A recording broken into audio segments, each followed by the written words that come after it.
স্বল্পোন্নত দেশের তালিকা থেকে টেকসই উত্তরণ এবং চট্টগ্রাম বন্দর নিয়ে এবার অন্তর্বর্তী সরকারের অবস্থানের সমালোচনা করলেন বিএনপির ভারপ্রাপ্ত চেয়ারম্যান তারেক রহমান। ফেসবুকে নিজের ভেরিফাইড পেজে প্রকাশিত এক দীর্ঘ ইংরেজি পোস্টে বাংলাদেশের এলডিসি থেকে উত্তরণের সময়সূচি এবং চট্টগ্রাম বন্দর সংক্রান্ত সাম্প্রতিক সিদ্ধান্তগুলো নিয়ে তীব্র উদ্বেগ প্রকাশ করেছেন তিনি। 24 নভেম্বর প্রকাশিত ওই পোস্টে তিনি বলেন, দেশের দীর্ঘমেয়াদী এবং জাতীয় পর্যায়ের গুরুত্বপূর্ণ সিদ্ধান্ত এমন একটি সরকার নিচ্ছে যার কোনো নির্বাচনী জনসমর্থন নেই, অথচ এসব সিদ্ধান্তের পরিণতি বছরের পর বছর সাধারণ মানুষকেই বহন করতে হবে।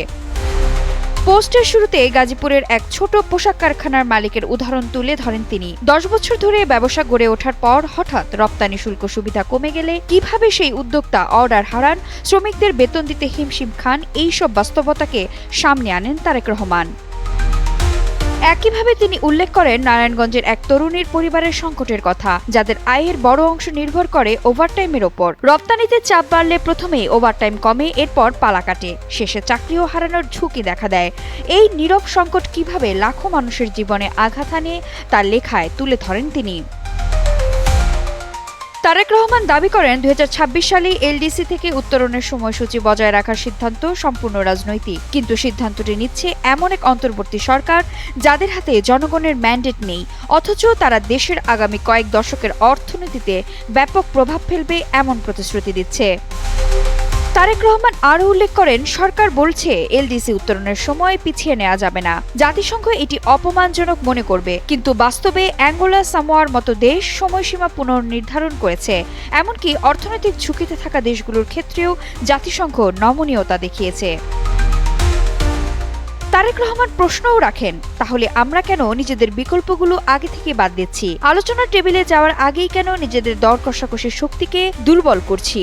তার মতে ব্যাংকিং খাতের চাপ, বৈদেশিক মুদ্রার সংকট, ঋণের ঝুঁকি, রপ্তানি কমে যাওয়া সবই প্রমাণ করে প্রস্তুতি ছাড়া শুধু অধিকার দিয়ে উত্তরণ সম্ভব নয়। চট্টগ্রাম বন্দর নিয়ে সাম্প্রতিক দীর্ঘমেয়াদী সিদ্ধান্তগুলোও তিনি একইভাবে দেখেছেন। তিনি লিখেছেন, এসব রুটিন সিদ্ধান্ত নয়, বরং জাতীয় সম্পদকে ঘিরে কৌশলগত চুক্তি, যা একটি অনির্বাচিত সরকার ভবিষ্যৎ প্রজন্মকে বেঁধে দিচ্ছে। তিনি মনে করেন এলডিসি উত্তরণের মতোই বন্দর ব্যবস্থাপনার ক্ষেত্রেও জনমত ও আলোচনাকে এড়িয়ে যাওয়া হচ্ছে। তারেক রহমান স্পষ্ট করে জানান, এটি কোনো ব্যক্তিগত আক্রমণ নয়, বরং দেশের প্রতিষ্ঠান ও গণতান্ত্রিক আদর্শ রক্ষার প্রশ্ন। এলডিসি উত্তরণ বা বন্দর সংস্কারের বিরোধিতা বিএনপি করছে না। প্রশ্ন হলো, জনগণের ভোটে নির্বাচিত নয় এমন একটি সরকার দেশের ভবিষ্যৎ নির্ধারণের অধিকার রাখে কিনা। পোস্টের শেষাংশে তারেক রহমান বলেন, বাংলাদেশের মানুষ কখনোই নিজেদের ভবিষ্যৎ নিয়ে উদাসীন নয়।